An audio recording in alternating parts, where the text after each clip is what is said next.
Here with reaction to Donald Trump's picks so far. Now the confirmation process will likely go in January is the incoming Senate Conference Chair, Senator Tom Cotton. Senator, congratulations on the leadership position, and also you're going to be Chairman of Intelligence. But your thoughts about what we've seen so far and the speed in which we're getting these nominees? Well, thank you, Brian. I appreciate that. We shouldn't be surprised that President Trump is moving quickly.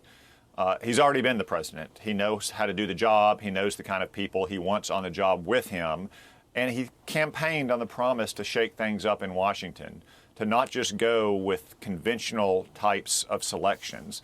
People that want to go, he wants people that are going to go into these departments and agencies and actually clear out a lot of the excess bureaucratic waste and the rot, and make sure that these departments and agencies are working on behalf of the American people, not on behalf of their own interests and fiefdom. So I don't think anyone should be surprised that President Trump is moving fast or that he's making some unconventional nominees. They're going to shake things up. That's exactly what he campaigned on. The main thing is let's have it. Do the nomination process, but do it quickly.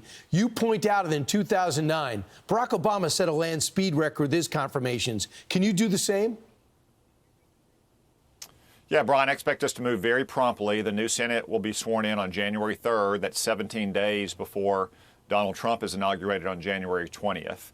We can have committee hearings on these nominees before President Trump is formally inaugurated and can submit the nominations. And that means that on January 20th, as soon as he finishes what I'm sure will be a great inaugural address, and turns around and walks inside the Capitol, he can sit down and sign the papers that submit those nominations formally. That means the committees can immediately vote on them and we can move them to the floor.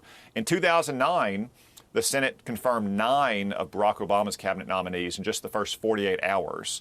The Democrats refused to do that in 2017, but I think that should be the floor that we expect in terms of cooperation from Democrats this time. And there's not going to be the kind of leisurely pace the Senate has sometimes taken in the past. I expect that we're going to stay in session. We're going to work around the clock to process these nominations to make sure Donald Trump gets his appointees into place promptly. You're in armed services as well as intelligence. I'm sure you probably know to a degree that Israel looks like they have destroyed the active nuclear weapons research facility in Iran with their last hit. I did not know they even targeted that, but it looks as though they also wiped out Iran's missile defense.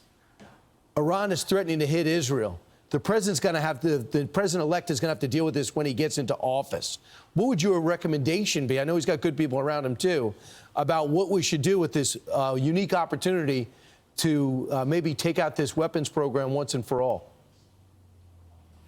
Well, first, I would say that Israel faces a serious threat for the next 10 weeks, and I would urge President Biden to stand by Israel to make sure that Israel is well defended and that we back Israel to the hilt. But I know that's what President Trump will do from the very beginning. They'll back Israel to the hilt.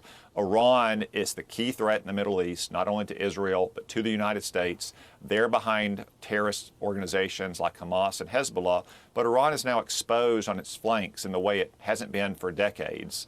Hamas is largely destroyed. Hezbollah's missiles and rocket forces in Lebanon have been severely degraded. That was the main deterrent that Iran used against Israel. And now Israel and Iran have exchanged missile strikes twice. Israel's have been much more effective, as you say, destroying a lot of Iran's air defenses. So we should back Israel to the hilt. And the one thing that President Trump has always been clear about, just like Prime Minister Netanyahu, is that Iran cannot be allowed to have a nuclear weapon or even be on the verge of having a nuclear weapon. And what you people should understand that when we put up that map of Iran, you know who agrees with what Senator Tom Cotton said? Almost every other nation in that area. They also see as Iran as the problem, and nobody wants them to have nuclear weapons. Senator, thanks so much. Congratulations on all this change, and I look forward to talking to you again soon. I'm Steve Doocy. I'm Brian Kilmeade. And I'm Ainsley Earhart. And click here to subscribe to the Fox News YouTube page to catch our hottest interviews and most compelling analysis.